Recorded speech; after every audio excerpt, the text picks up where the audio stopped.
Do you ever feel like a fraud despite your best success as a parent or even in your career or otherwise? Well, today we're going to explore imposter syndrome and uncover how it impacts high-achieving parents and all parents in between. So join me and learn insights and practical tips to conquer these feelings and boost your confidence for a more fulfilling life.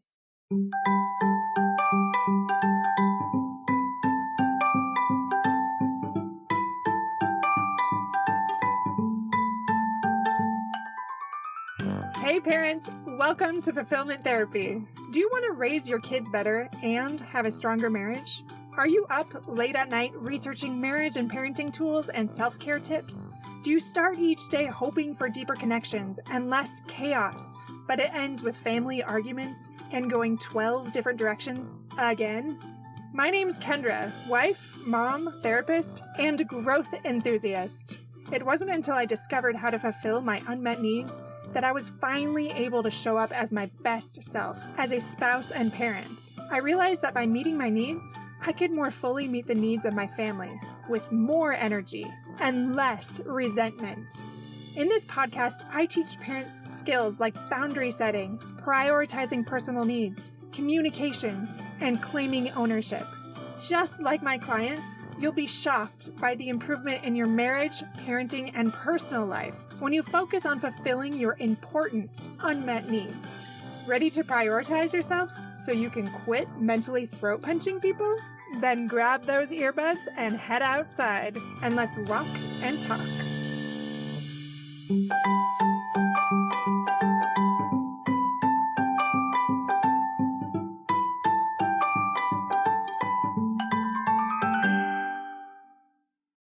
Welcome back to Fulfillment Therapy. We are on episode 149. We're getting so close to episode 150. Today is called Defeating the Fraud, Overcoming Imposter Syndrome as an Adult and Parent.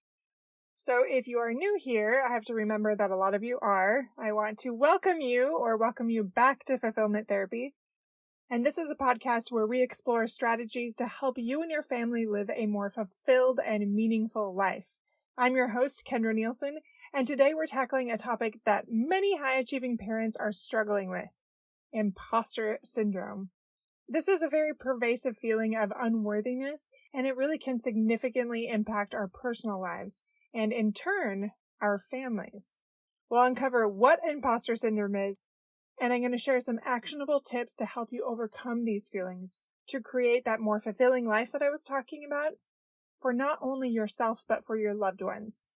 But before we get started, don't forget to check out fulfillmenttherapy.org and check out the show notes that will connect you to us in all of the places from Instagram to Facebook. And you can always get details on the podcast episode there.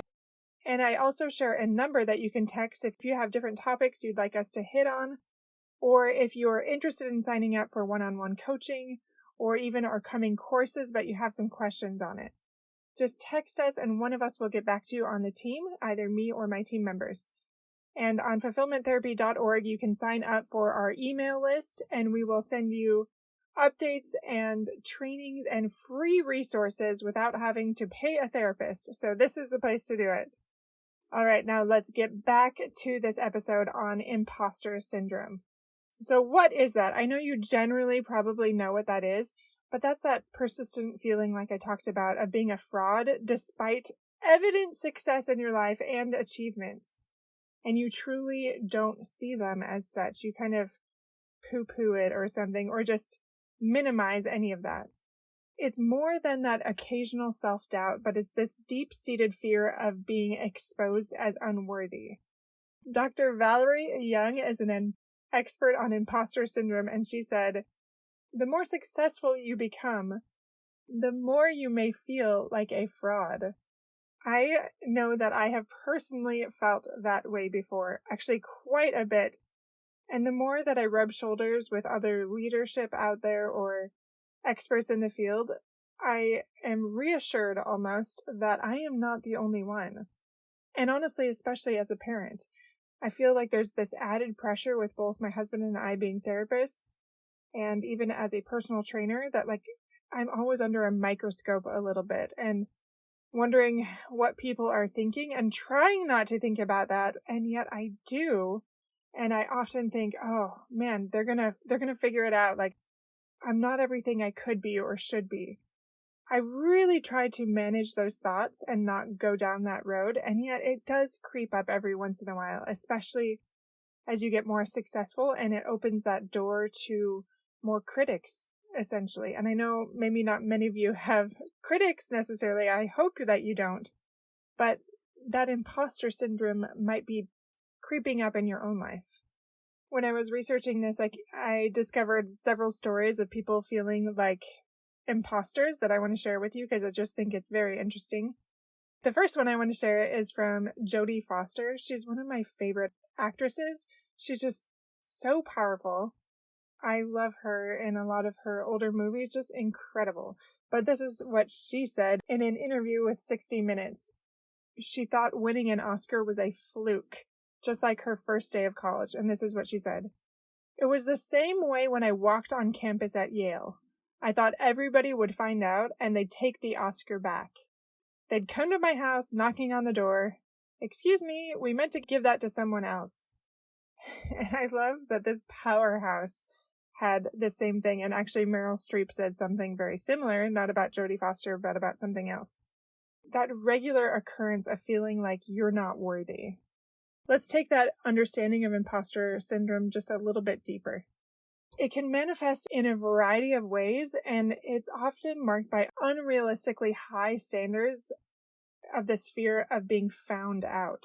I'm doing parentheses here, found out, but you can't see that.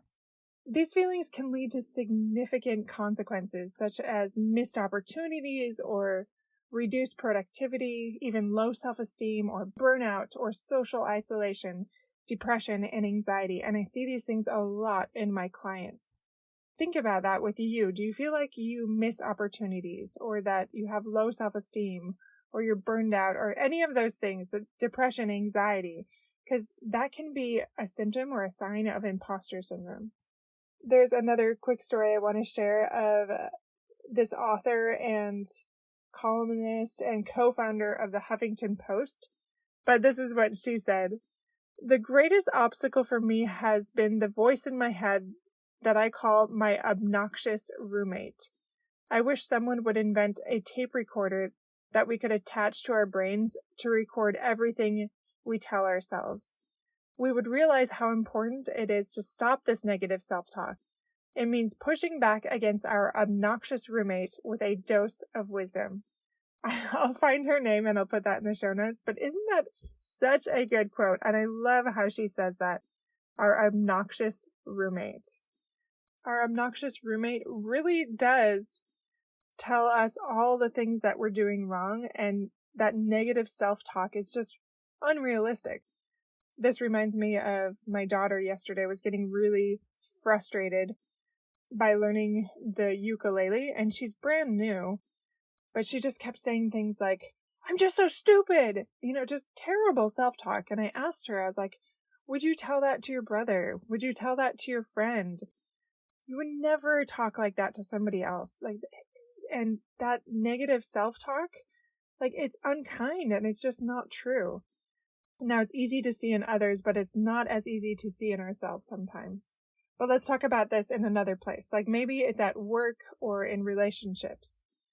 Let's give a hypothetical scenario here. Emily just started a job and she feels like she's constantly on the brink of being exposed as maybe incompetent or just not measuring up despite having a very impressive resume. And she dwells on her mistakes and discounts her successes. Now, Jack, on the other hand, has a wonderful spouse, but he's haunted by these feelings of unworthiness and he hides his flaws. And he's so convinced that his spouse will leave him if it ever comes to light.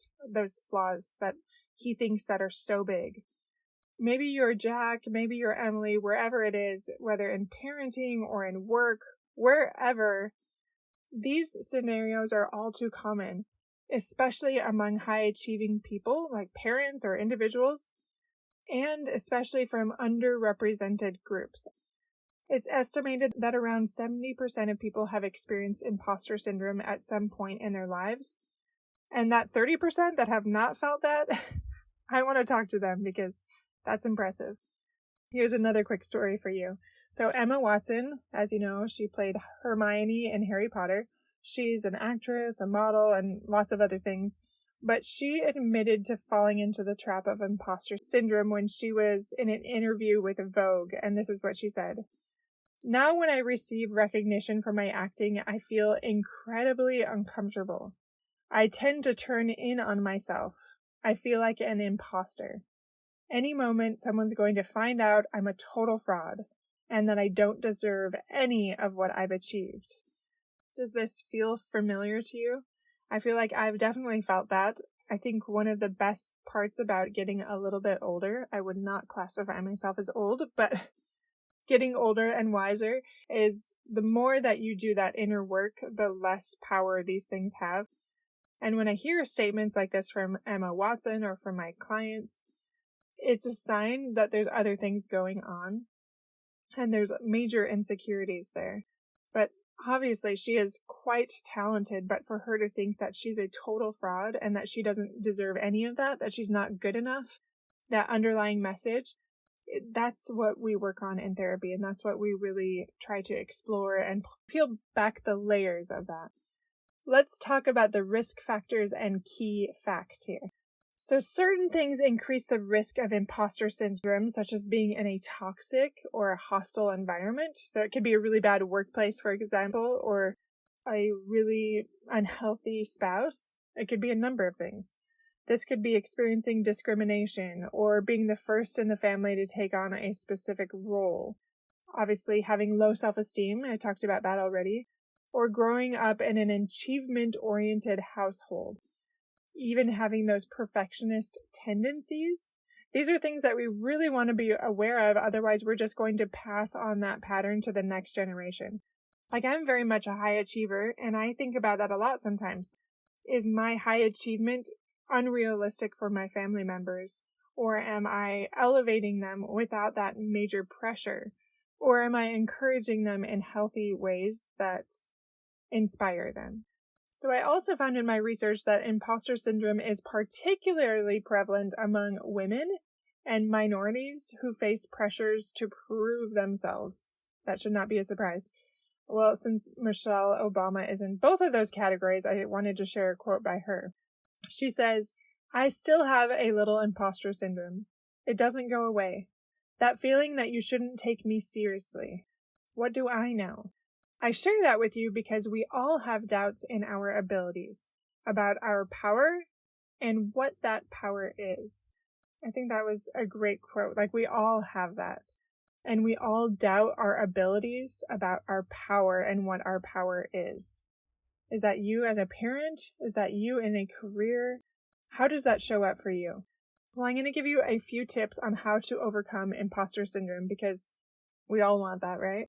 And as we do so, we can overcome it and achieve that greater fulfillment in our personal life, which in turn benefits our family. Always. The things that we do to improve ourselves benefit our family as long as we are not overdoing that self-focus. So number 1, recognize and acknowledge your feelings.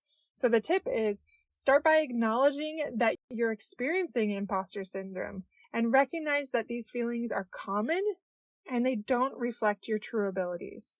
You can write down your achievements and positive feedback you've been given, or even that you can give yourself to counteract that negative self-talk. For example, remember how I mentioned my daughter and ukulele?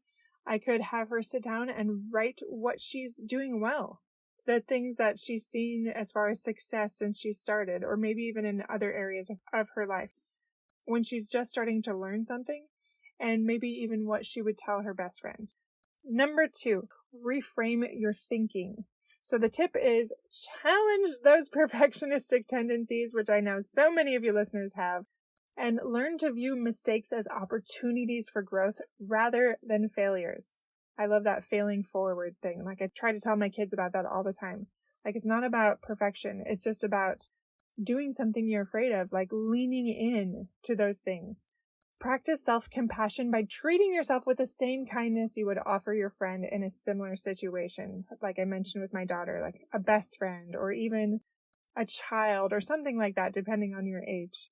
Well, the third tip is talk about your feelings with a good friend or a family member or hopefully a therapist. Sharing your experiences can help normalize them and reduce feelings of isolation. Remember, you are not alone in feeling this way. Some of the examples I gave were from incredibly capable and talented people, and they still feel these things. Okay, number 4, set realistic standards. Underlined. I have to tell myself this all the time, and I tell my clients the same thing. So the tip is reevaluate your standards and set realistic, achievable goals.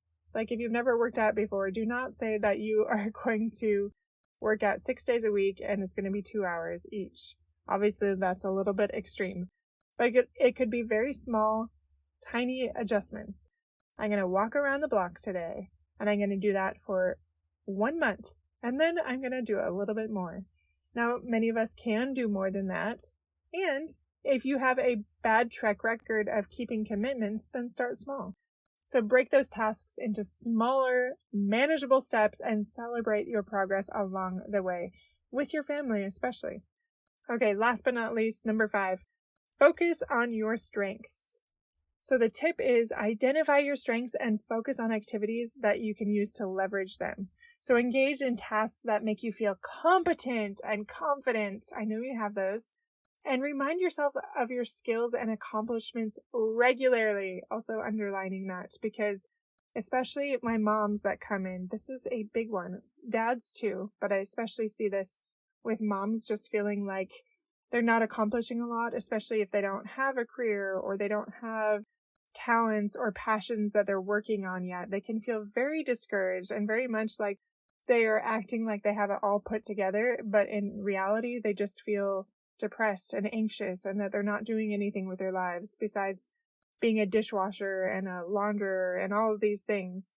And it's very hard to have confidence and not feel like an imposter, especially, I don't even have time to go into it, but in the social media world, like the front that you put on and then seeing everybody else's best of, it's really hard. Quick example of that, for work, I was looking at Pinterest the other day, and there was some influencer that showed a picture of like the posed one in this like tiny little swimsuit, and she looked super fit and amazing. And the next frame was her relaxed and just like a normal picture where somebody might have taken it candidly, and it looked like she had like cellulite and all these things. Like, it is not what it appears. Reality is very different than what is portrayed in social media, but all we do instead is compare from what we see on social media and online. Like, for example, my website or the different areas you see me. I actually should post some of these. If I think about it, I will. But those are not candid pictures. They're just my nicer professional pictures. But if you were to see just anything on my phone, you'd be like, oh, she doesn't look that professional at all. And it's the same with all of us, right? We always feel like imposters when just the good things are put forward. So if you implement these 5 tips that I gave you, or these 5 strategies, you can begin the journey of overcoming imposter syndrome and find that greater fulfillment in your personal life. Like I said, the shift not only benefits you, but it is a positive example for your family members. And this creates an environment where everyone feels valued and capable, and that they can let that negative self-talk go and normalize this experience of imposter syndrome, because we all feel it, from our young children, especially to our teens, to even in your older, elderly age. I hope this helped you just lean in a little bit more and challenge those beliefs that you have about yourself, especially when it comes to imposter syndrome. Thank you for tuning in today to Fulfillment Therapy. If you found these tips helpful, please subscribe and share this podcast with others who might benefit. Remember, overcoming imposter syndrome is a journey, my friends. And taking these steps can lead to a more fulfilling and balanced life for both you and your family. Until next time, take care of yourselves and be kind to yourselves. Don't forget to follow us on social media for more tips and insights, and sign up on fulfillmenttherapy.org for our email list. Have a fantastic day, my friends, and I'll see you back here in just a few days.